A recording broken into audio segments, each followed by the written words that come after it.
Chapter 1, The Social Construction of Sexuality. In this chapter, it's introduction to the term of sociology and what's the studies of, and how sexuality is looked at,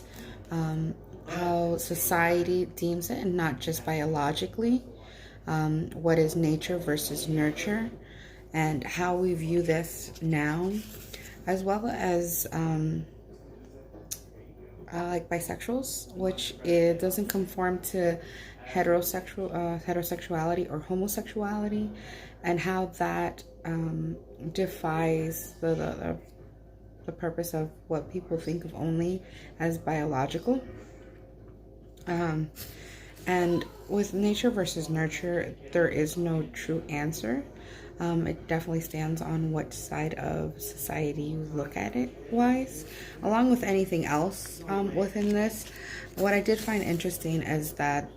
over the years, the society's view changes. With earlier in times, it was okay for like the Greeks to be with younger men, younger boys and women.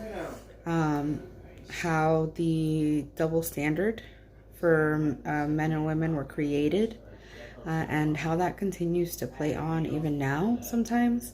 and that it's okay for a man to have had, get applauded for having a higher number, where a woman gets put down for even being with one person, or boasting about having a sexual life, and as well as the sexuality of pleasure, and how we have a hard time understanding and being comfortable with the idea that, like, childhood, that children experiment with this and don't really understand it, but do have sensations to it. I know, like, in my own personal life, I had questions for my doctors as well, and they said that it's kids tend to discover their own bodies just like they're discovering the world, but us as adults and society, we find it very weird because we don't think it's an appropriate thing for them. Even as adults, we find it sometimes hard to discuss, and we feel that we need to be quiet, or it's too taboo to talk out loud about, as well as the aging people. We tend to think that they are not sexually active, or we don't like to have that imagination, but they are the most out there sometimes, and they continue to be out there because of things like Viagra and other pills that help them have that sexual life,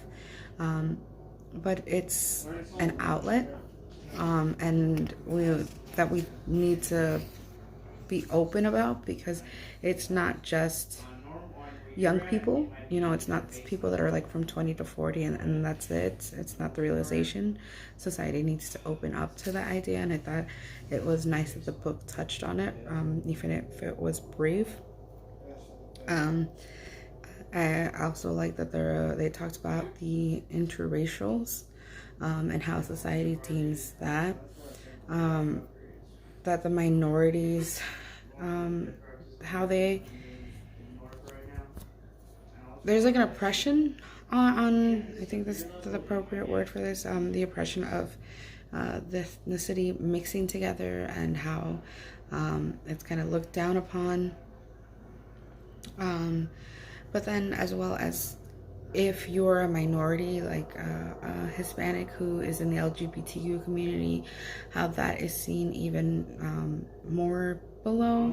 versus someone who was white. Again, playing like almost a racial card in there. And it's kind of interesting because, I mean, in all of it, everybody in this chapter is just trying to find what they're sexually attracted to, and what we deem okay and not okay,